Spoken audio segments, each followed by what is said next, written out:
आज के इस खास विश्लेषण में हम चैप्टर डॉट डॉकेक्स नाम के दस्तावेज से एक बहुत ही गहरी और हैरान कर देने वाली कहानी पे चर्चा करने वाले हैं। ये एक ऐसा पौराणिक अंश है जो युद्ध, मनोविज्ञान और ब्रह्मांडीय शक्तियों का एक बहुत ही जटिल संगम है। जी बिल्कुल। और ये कोई साधारण कहानी नहीं है। मतलब ये महज हथियारों के टकराने का आख्यान नहीं है, बल्कि ये शक्ति के अहंकार और अस्तित्व पर मंडराने वाले संकट का एक बहुत ही विस्तृत दस्तावेज है। सही कहा आपने।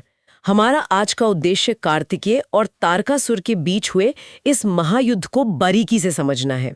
और सबसे बड़ी बात, उन जादुई प्रतीकों को डिकोड करना है जो बताते हैं कि कैसे महज एक 7 दिन के शिशु ने पूरे ब्रह्मांड की रक्षा का भार उठा लिया। 7 दिन का शिशु और पूरे ब्रह्मांड की रक्षा, सुनने में ही ये कितना अकल्पनीय लगता है। चलिए इसको थोड़ा विस्तार से समझते हैं। शुरुआत का जो दृश्य इस दस्तावेज में बताया गया है वो सच में रोंगटे खड़े कर देता है। शिव के अंश कार्तिकेय युद्ध के मैदान में डटे हुए हैं। उनका मोर जोर जोर से चीख रहा है और उसके पंख सुनहरे और हरे रंग में चमक रहे हैं। और हवा में उनका वो मुर्गी वाला ध्वज भी तो फहरा रहा है, जो सीधे तौर पर दुश्मनों को ललकार रहा है। एकदम। लेकिन इस पूरे दृश्य में जो छवि सबसे ज्यादा अद्भुत है वो ये है कि इंद्र, अग्नि, यम, वरुण, सूर्य, चंद्र और वीरभद्र जैसे महान देवता एक 7 दिन के बच्चे के पीछे पीछे चल रहे हैं। मतलब देवलोक की पूरी अजय सेना एक नवजात का अनुसरण कर रही है। यहाँ सबसे हैरान करने वाली बात यह है कि देवता सिर्फ उस शिशु के पीछे नहीं चल रहे हैं, वो दरअसल ब्रह्मा की उस भविष्यवाणी के पीछे चल रहे हैं जिसमें कहा गया था कि यही बच्चा उनका उद्धार करेगा। ओह, ये एक बहुत ही सशक्त मनोवैज्ञानिक अवस्था को दर्शाता है। बिल्कुल, ये वो शक्तियां हैं जो संपूर्ण प्राकृतिक तत्वों को नियंत्रित करते हैं।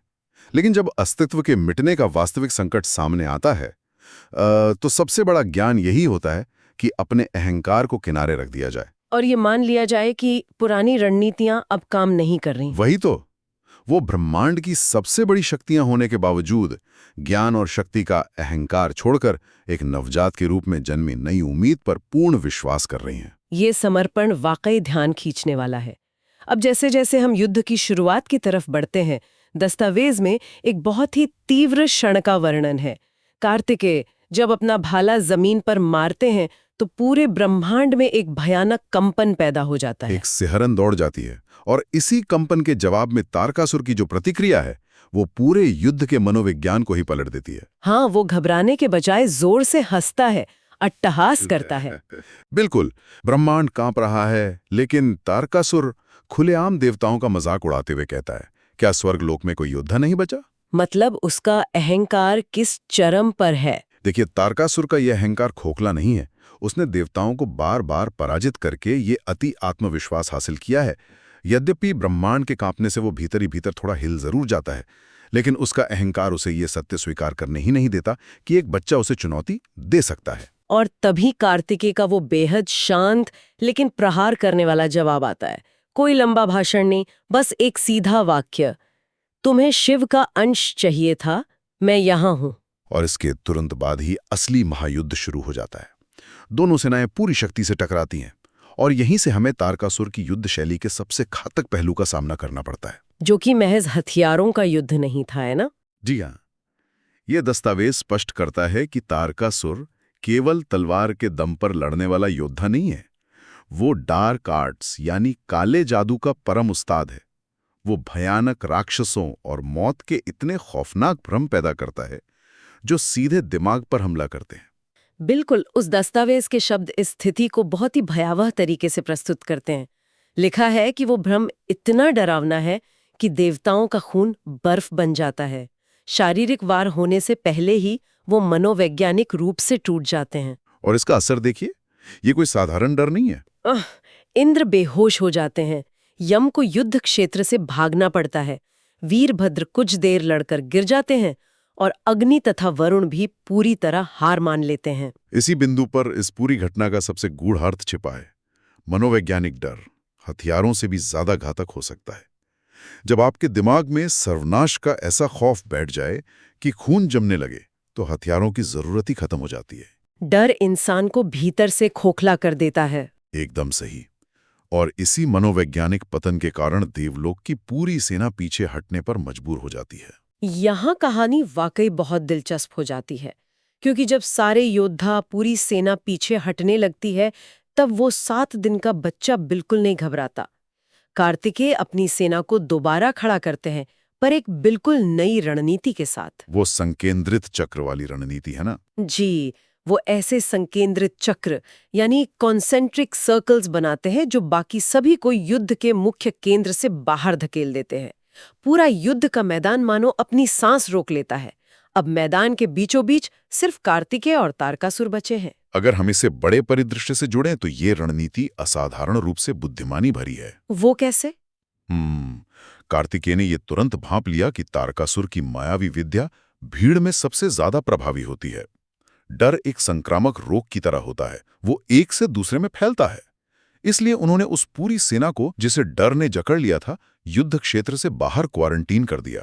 मतलब अब ये सिर्फ एक पर एक का मुकाबला है, असली जादू के खिलाफ जादू। बिल्कुल। और ये युद्ध सिर्फ हथियारों का नहीं, बल्कि तत्वों का युद्ध है। वो 7 दिन का बच्चा भी उस काले जादू और मायावी विद्याओं में उतना ही माहिर निकलता है। हाँ, दस्तावेज में जिस तरह इस जादुई मुकाबले का वर्णन किया गया है वो अद्भुत है। तारकासुर का हर भ्रम कार्तिकेय के एक नए रूप से टकराकर चूर हो रहा है। ये विरोधाभासों का एक शानदार दृश्य है। एकदम। अगर तारकासुर विशाल बादल बनता है जो सब कुछ अंधकार में डुबो देना चाहता है, तो कार्तिकेय तुरंत बिजली बन जाते हैं जो उन बादलों का सीना चीर दे। और अगर तारकासुर भस्म कर देने वाली आग बनता है, तो कार्तिकेय अथाह पानी का रूप ले लेते हैं। ये रोशनी बनाम अंधेरा, हाथी बनाम शेर और सांप बनाम बाज का प्रतीकात्मक टकराव है। मुझे ये सांप बनाम बाज और हाथी बनाम शेर वाले प्रतीक बहुत सशक्त लगे। तारकासुर अगर विशालकाय हाथी की तरह घमंड दिखाता है, तो कार्तिकेय एक शेर की तरह उस पर भारी पड़ते हैं। और तारकासुर अगर सांप की तरह छिपकर वार करता है, तो कार्तिकेय आसमान से झपट्टा मारने वाले बाज बन जाते हैं। बिल्कुल। कार्तिकेय हर वार का एक सटीक और विपरीत जवाब दे रहे हैं। उस शिशु को पता है कि किस भ्रम को किस तत्व से काटना है। और यही वो बिंदु है जहां तारकासुर हताश हो जाता है। होना ही था। जो असुर अभी तक सिर्फ मनोवैज्ञानिक डर के बल पर जीत रहा था, जब वो देखता है कि उसका मायाजाल इस बच्चे पर बेअसर है, तब उसे असली घबराहट होती है। जब सारे जादू काम नहीं आते, तब तारकासुर अपनी तलवार निकाल लेता है। हाँ, और तब शुरू होता है आखिरी प्रहार। कार्तिकेय का भाला और तारकासुर की तलवार आपस में टकराते हैं। उन दोनों के बीच एक इतनी भयंकर लड़ाई छिड़ जाती है कि जमीन से धूल का एक बहुत बड़ा गुब्बार उठता है। वो धूल का बादल दोनों को पूरी तरह से छिपा लेता है। एकदम। युद्ध के मैदान के बाहर खड़े देवताओं में से किसी को कुछ दिखाई नहीं दे रहा। किसी को नहीं पता कि अंदर क्या घटित हो रहा है, कौन जीत रहा है और कौन हार रहा है। ये दृश्य एक गजब का सस्पेंस बनाता है। बाहर खड़े लोगों के लिए अब कहानी सिर्फ आवाजों के माध्यम से आगे बढ़ती है। धूल के उस घने गुबार के अंदर सिर्फ धातुओं के टकराने की भयानक आवाजें आ रही हैं। पर फिर धीरे धीरे उन आवाजों की प्रकृति बदलने लगती है। जी, वो तलवार की आवाज कमजोर पड़ने लगती है। ऐसा लगता है मानो धातु विलाप कर रही हो, रो रही हो, और आखिरकार एक गहरा सन्नाटा छा जाता है। और जब वो धूल छंटती है, तो जो दृश्य सामने आता है वो ब्रह्मा की भविष्यवाणी को पूरी तरह सच साबित कर देता है। कार्तिकेय ने अपना भाला तारकासुर के दिल के आर पार कर दिया है। उस परम अहंकार का अंत हो चुका है। और ठीक उसी क्षण वो शिशु अपने सबसे भव्य रूप में प्रकट होता है, 6 सिर और 12 भुजाओं के साथ। इस विराट स्वरूप को देखते ही देवता दोबारा जोश से भर जाते हैं और राक्षसों पर टूट पड़ते हैं। वो मोर जो चीख रहा था नाचने लगता है, और मुर्गा हवा में ऊंचा उड़ता है। ब्रह्मांडीय संतुलन वापस आ गया है। तो इस सब का आखिर क्या मतलब है?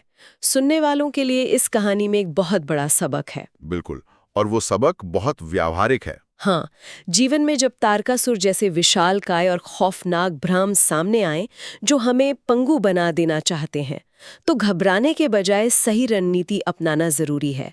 जैसे कार्तिकेय ने कॉन्सेंट्रिक सर्कल्स बनाए और हर वार का सटीक जवाब दिया, आग के बदले पानी बनकर। सही कहा। आज की सूचनाओं और चुनौतियों के दौर में भी हमें शांत रहकर सही प्रतिक्रिया देनी चाहिए। मनोवैज्ञानिक डर पर काबू पाना ही असली युद्ध जीतना है। लेकिन देखिए, इससे एक बहुत ही महत्वपूर्ण सवाल उठता है। कौन सा सवाल? कहानी का अंत जीत के साथ तो होता है, लेकिन दस्तावेज के आखिरी शब्दों में एक बहुत ही अजीब मोड़ है। ब्रह्मा, जो इस जीत से सबसे ज्यादा खुश होने चाहिए थे, उनका दिल खुशी से उछलने के ठीक अगले ही पल वापस बैठ जाता है। ये वाकई सोचने वाली बात है। ब्रह्मा का दिल अचानक क्यों बैठ गया? जिस 7 दिन के शिशु ने उस अजेय शक्ति को खत्म कर दिया, जिसने पूरे ब्रह्मांड के देवताओं को घुटनों पर ला दिया था, क्या वो शिशु खुद अब एक खतरा बन गया है? मेरा मानना है कि बिल्कुल ऐसा ही है। जब आप एक परम शक्तिशाली हथियार को जन्म देते हैं, तो एक बुराई का अंत होने के बाद क्या वही रक्षक भविष्य का सबसे बड़ा खतरा नहीं बन जाता? ब्रह्मा ने उस शिशु के विराट रूप में शायद यही देखा। वो समझ गए कि ये ब्रह्मांड की सबसे अनियंत्रित और अकल्पनीय शक्ति बन चुका है। ओह, ये विचार तो वाकई गहरा है। जिस शक्ति ने विनाश से बचाया, अगर उस पर किसी का नियंत्रण न हो तो क्या होगा? क्या ये रक्षक भविष्य की सबसे गहरी शून्यता बन जाएगा? यही वो दुविधा है जो इस पूरी कहानी को एक बिल्कुल नए चश्मे से देखने पर मजबूर कर देती है। बिल्कुल। इस रहस्य और अकल्पनीय विचार के साथ हम अपनी आज की ये चर्चा यहीं समाप्त करते हैं। इस सवाल पर आप सभी खुद जरूर विचार करें।